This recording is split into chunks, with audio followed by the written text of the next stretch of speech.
தோழிகள் அனைவருக்கும் இனிய மகளிர் தின நல்வாழ்த்துக்கள். ஆயுர்வேதத்துல இந்த ஹெல்த் அப்படின்னா என்ன சொல்றாங்க அப்படின்னா, உடல் உள்ள நலம் இணைந்து ஆரோக்கியமா இருக்கிறது தான் ஒரு ஹெல்தி லைஃப் அப்படின்னு சொல்றாங்க.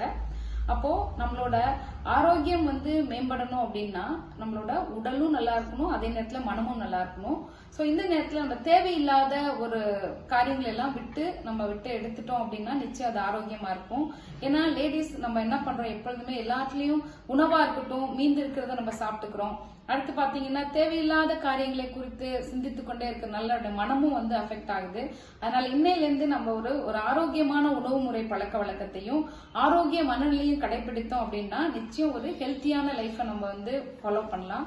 அடுத்தது பெண்களுக்கு உள்ள உரித்தான குணம் என்ன அப்படின்னு பாத்தீங்கன்னா அன்பு, விட்டு கொடுத்தல், தாழ்மை, அடுத்தது எல்லாருக்கும் ஷேர் பண்ற அந்த குணம், இதெல்லாம் ஒரு குடும்பத்தை ஒரு கட்டி காக்குற தூண்களா இதெல்லாம் நம்ம பாக்குறோம்.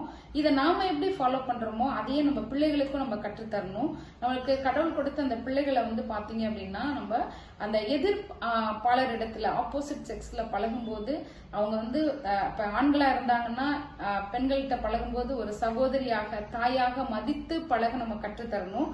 அதே தான் பெண் பிள்ளைகளுக்கும். அப்படி பண்ணும்போது நிறைய நெகட்டிவ் நியூஸ்லாம் வருது இல்லையா, அதெல்லாம் இல்லாத ஒரு ஆரோக்கியமான ஒரு சமுதாயத்தை நம்மளால உருவாக்க முடியும். அடுத்து பாத்தீங்க அப்படின்னா நம்மளோட உடல் உள்ள நலத்தையும் நம்ம பேணி பாதுகாக்கணும்.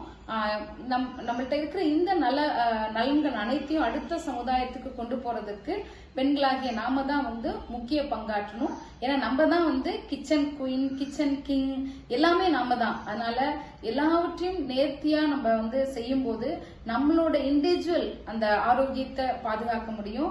நாம ஆரோக்கியமா இருந்தா நம்முடைய குடும்பத்தை ஆரோக்கியமா வைக்க முடியும். நம்முடைய குடும்பம் ஆரோக்கியமா இருந்தா நம்முடைய சமுதாயமும் ஒரு ஆரோக்கியமான சமுதாயமா நம்ம போத் பிசிக்கல் அண்ட் மென்டலி அவங்க ஹெல்தியா இருக்கிறதுக்கு ஒரு நல்ல ஒரு சமுதாயத்தை உருவாக்க நம்மளால முடியும். அந்த ஒரு உறுதிமொழியை இந்த நாள்ல எடுத்து அனைவரும் எடுத்துக்கொள்ள வேண்டும்படியா கேட்டுக்கொள்கிறேன். மறுபடியுமாய் தோழிகள் அனைவருக்கும் இனிய மகளிர் தின நல்வாழ்த்துக்கள்.